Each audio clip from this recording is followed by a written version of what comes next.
આજના જમાનામાં શહેરો સતત આધુનિકતા તરફ આગળ વધી રહ્યા છે, જો કે હવે ગ્રામ્ય વિસ્તારો પણ ધીમે ધીમે સ્માર્ટ બની રહ્યા છે.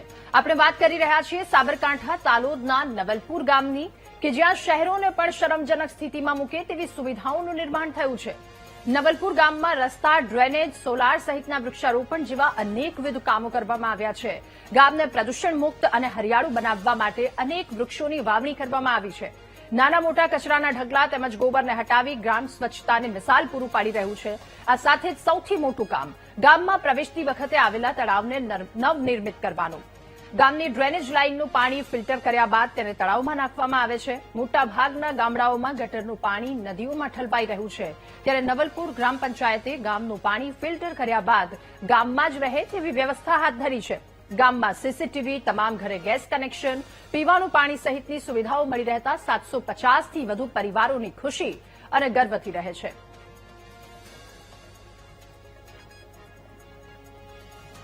તલોદ તાલુકાના નવલપુર ગામ નાનું એવું પણ સંપીલું ગામ છે. જો એની વાત કરવામાં આવે તો ગુજરાતના નકશામાં એક આગવી ઓળખ ઊભી કરી રહ્યું છે. નવલપુર ગામની ગ્રામ પંચાયત એ મહિલા બિનહરીફ ચૂંટાયેલી છે.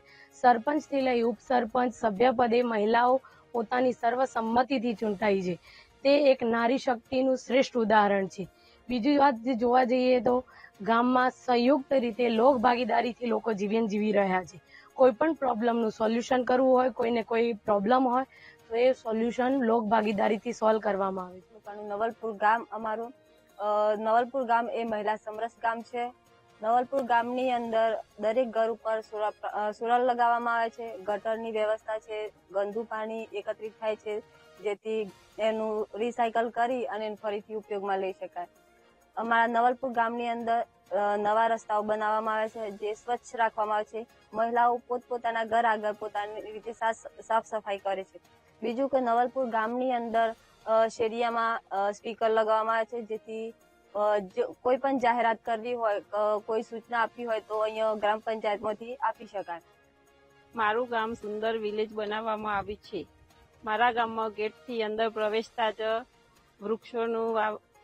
વૃક્ષની વાવણી કરવામાં આવી છે. તે દરેક ગામ દીઠ એક એક ભાઈઓને સોંપી દેવામાં આવે છે. તે એમનું જતન કરે છે. પછી આગળ દરેક ઘરે 80% સોલાર પ્લાન્ટ કરવામાં આવ્યા છે. મારા ગામની અંદર મહિલા સરપંચ, સમરસ ગ્રામ પંચાયત છે. તમામ સભ્યો મહિલા છે. મારા ગામની અંદર 100% ગેસ કનેક્શન છે. 100% પાણી વિતરણ થાય છે. 80% સોલાર લગાવવામાં આવે છે.